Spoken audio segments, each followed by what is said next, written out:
Dito sa video ito, talakayin natin yung mga OLA na nasa Credit Information Corporation o yung mga accredited na submitting entities.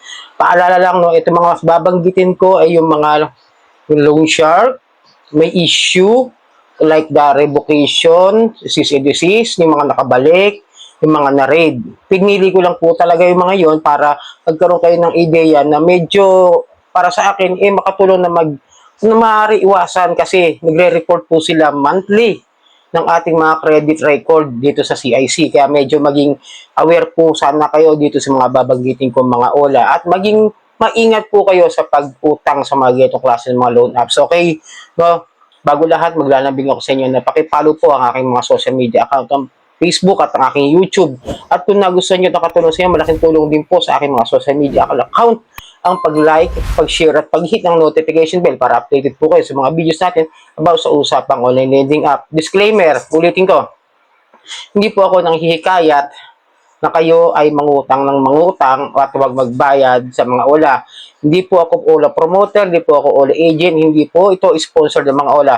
Ang mga ginagawa ko po ay pagre-review para magkaroon kayo mga tamang expectations at makagkaroon din ako ng shared experience, real shared experience para sa inyo na makakatulong na magkaroon kayo mga tamang expectations at tamang ideya, tamang knowledge kung sakasakaling kayo susubok at kung paano nyo malalaman yung mga dapat nyong malaman dito sa mga online lending app. So yun, ito nga, yung mga ulan may mga issue mga loan shark, mga na-raid, mga nagkaroon ng cease and desist order at revocation at nakabalik. Ito po yung aking nakita sa list. Napakarami po nito, almost 1,000 plus. Kaya hindi ko kayang hagilapin lahat ng mga dapat yung hagilapin at para mas maibigay sa inyo. Pero ito, yung mga nasa list na yon, okay? Unahin natin si Cash Express. Si Cash Express na talaga napakalaki ng tubo. Almost 60% per month yung aking experience ko sa kanila. Walang bias na doon sa kong channel sa Johnny Depp. May gagawin pa po akong mga ibang reviews about this Cash Express. Para mas maintindihan. Submitting entities din po yan ng CIC. Sunod po tayo sa Copperstone Lending o si Mocha Mocha, Wikla, Poco Cash, Blue Peso, Peso Forest, Peso Bupay at Load Cash. Okay? Si Mocha Mocha ha, submitting entities po yan. And then, itong si E-Generation Lending o si Mr. Cash. Okay? Ha? Submitting entities din po si Mr. Cash. And then, sunod natin si F-Cash Global Lending o yung Cash. Okay? Then, sunod natin si Fingertip Lending Corporation. Ito po si Big Loan. Medyo may issue sa akin kasi ito. Nagkaroon na kasi ng feature ito sa bitag. Medyo binigay ko na, sinama ko na po sa aking list na medyo may mga issue. And then, itong si Flash Cash 101 Lending Corporation under Flash Cash Lending. I think this is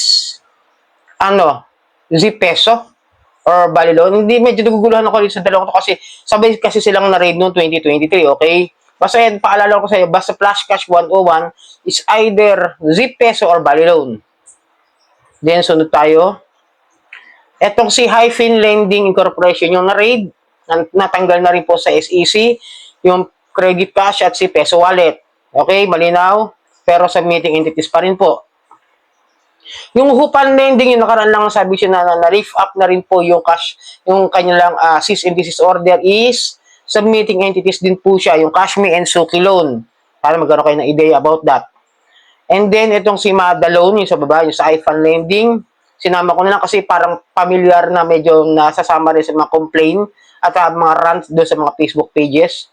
And then, sunod natin itong si Kusog Pera at si Kibiko na isa rin na parang kapatid nila Cash Express, si Pinbro, tsaka yan, something. Tsaka sila, pangalan sila Manicat, okay?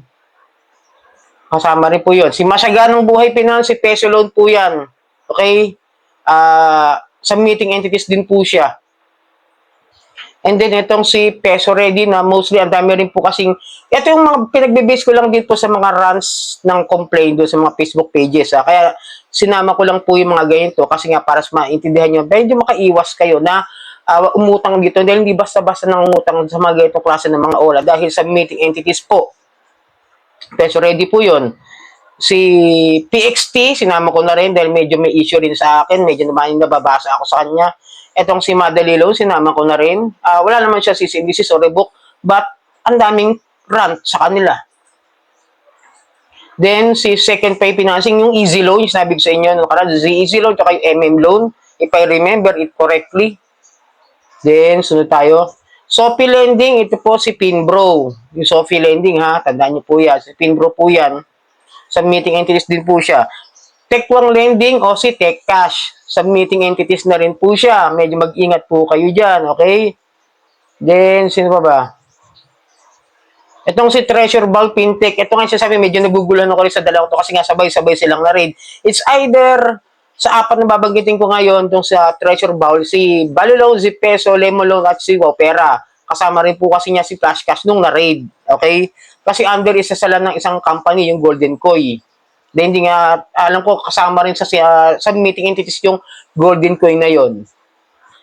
Hindi, sunod natin itong si U-Peso at si U-Peso PH Lending. Most of it, sa mga ito is mas matagal na pong mayroong pending case to sa Department of Justice na nabasa ko noong 2023 pa po, itong U-Peso niya. Kaya ingat po kayo dyan kay U-Peso, yung lending company niya is yung Peso Q. So, linawin natin kung ano ba yung maaaring mangyari kung sakasakaling submitting entities yung isang OLA na na-applyan ninyo at yan ay may issue ng mga complaint na mataas ang interest, na-raid, cease and desist order, revocation, tapos nakabalik. Ang issue lang po natin dyan is magkakaroon kayo ng bad credit record o bad credit score sa CIC.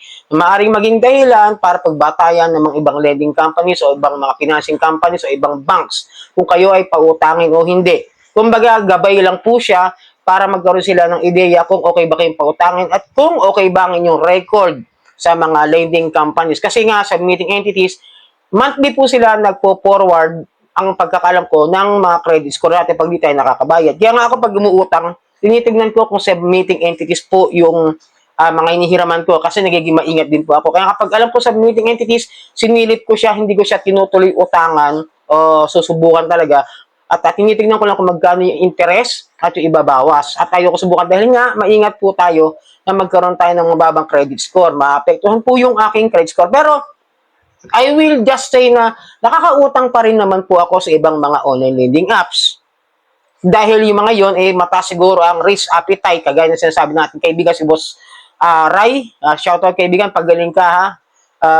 Medyo mas mapakaramdam ng kaibigan natin. Then, yung sinasabi ko sa inyo, kung mataas ang risk appetite ng isang online lending app o ibang lending company, may possibilities pa rin na pautangin kayo. Katulad ko ako, meron ako ibang mga legit na mga OLA na submitting entities, accessing entities, at SEC registered pero nakakahiram pa rin po ako. Like the Casyalo, makahiram pa rin po ako sa kanila. Yung si Cash Express, nakahiram pa rin po ako sa kanila. Yun ang kagandahan doon, kahit medyo hindi maganda yung record. Pero yun nga lang, sobrang taas ng interest ni Cash Express. Meron akong gagawin video about dyan sa Kasalo at si Cash Express mamaya. Doon sa aking isang channel, pakita ko sa inyo yung Johnny Depp. Gagawin natin isang video yan. Okay? Sana nakatulong ang video ito. Muli, maglalambing po muna ako sa inyo. Napakipollow po ang aking mga social media account. Ang Facebook at ang YouTube. Maraming po salamat sa uulitin.